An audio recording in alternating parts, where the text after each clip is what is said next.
Hello and welcome to this PSTrace tutorial video. Today I want to talk about the auxiliary port, or short aux port, of our instruments and how you can connect peripherals and send triggers and even connect custom sensors. Some of our instruments do offer auxiliary ports. I have two examples here with me. I have the PalmSense 4 and I already connected something to the auxiliary port.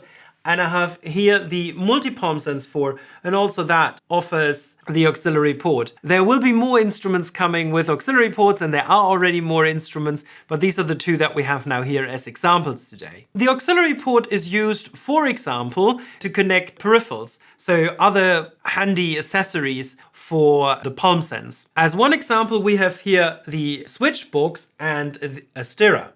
So the switch box is in principle a simple relay that just switches the circuit on and off. And now I put the switch box between the power socket and the stirrer. And this way I can now control via PSTrace this stirrer. Let's have a quick look in PSTrace how to do that. First you have to tell the software that there is a stirrer. So you go to Tools, General Settings, and under Accessories you tell the software there's a stirrer present.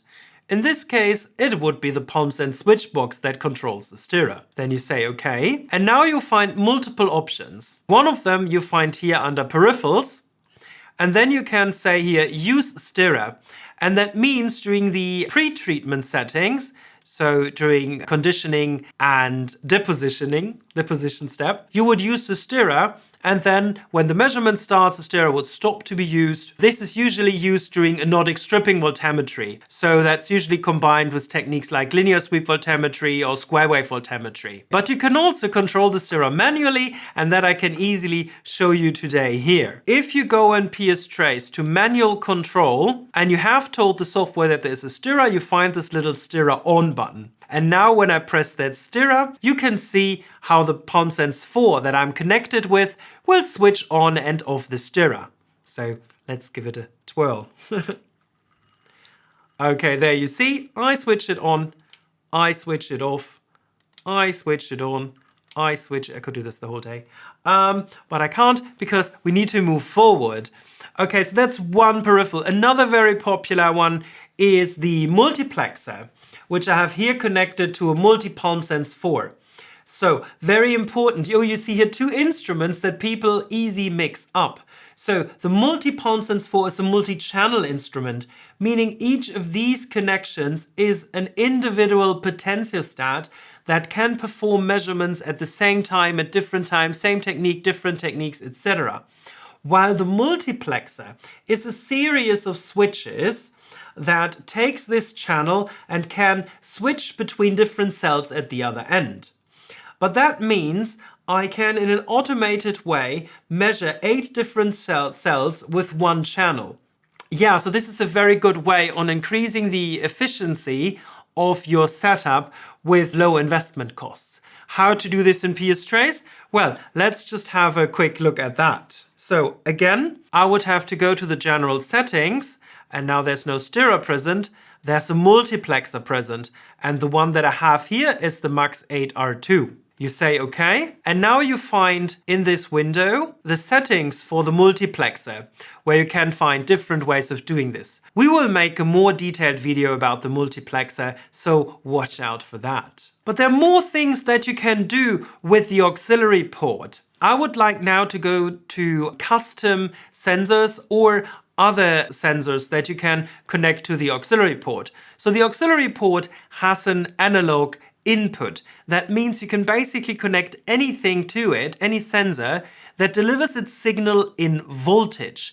And you can read out that voltage in PSTrace. So how do you do that in PSTrace? You go again to Tools and General Settings. Well, let's switch off that multiplexer. And then you look at Select Auxiliary Input. You have one setting here that will allow you to always read the auxiliary input at the bottom in the status bar.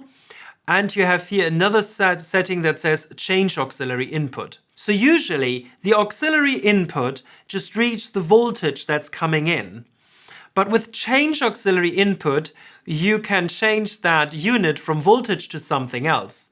So, for example, you can find in that list different temperature sensors like a PT1000 or an LM35, or you find other peripherals that we already have pre-defined for you, like the DEA, the differential electrometer amplifier. I've already added some customized inputs as well. And what are these for? So let's say you have a certain sensor, maybe a force sensor connected to your PalmSense 4. That force sensor delivers the signal in voltage, but you want the results to be in Newton. You can just add a custom sensor here. You would rename it maybe to force. Then you would put a description here. I just keep it simple for me. It's a source sensor. Then you define the offset and slope, so a linear calibration curve for the transition from voltage to Newton. Then you define the unit here, which is Newton. The quantity that you measure is force, and the symbol is F. You go on save, and then you go on set selected, and now we have here selected force. Then there's another button here that says calibrate, and that button allows you to do a 2-point calibration of that sensor. So you would apply, in this case, a force that you know, then you set which force that is, and then you click on set point 1. Then you would apply another force that you know. You would again enter the value here and click on set point 1. And then you have your complete curve here. Then you can save and close, and you have calibrated your individual custom sensor. If you want to read it out during a measurement, you just select that in the additional information section. So during most measurements you can do it, let's say during a linear sweep. Now record additional data has now changed from record auxiliary input to record force. And this would mean you record your custom sensor during your measurement. This is still not everything the auxiliary port can do for you. I have one more thing that I would like to show you, and that's used in our scripting window. As I mentioned, the auxiliary port also offers you digital in and outputs. For that you can do, for example, you can set, for example, the analog voltage that you put out, which could be used, for example, to control a stirrer by applying a certain voltage. You can set the digital lines to values, and of course both of these can also be read out by the scripting software. Another real handy feature is the wait command also includes a wait option until the D0, so the digital line 0, is high or low. You could use that to put your potentiostat to sleep till it receives the trigger from another device by setting then the digital line 0 to low, for example. So you see, there are many possibilities with an auxiliary port, and I just wanted to give you a brief overview. If you want to go more in depth, just maybe have a look at the PSTrace manual. This is everything that I wanted to show you today. So thanks for watching and have a great day.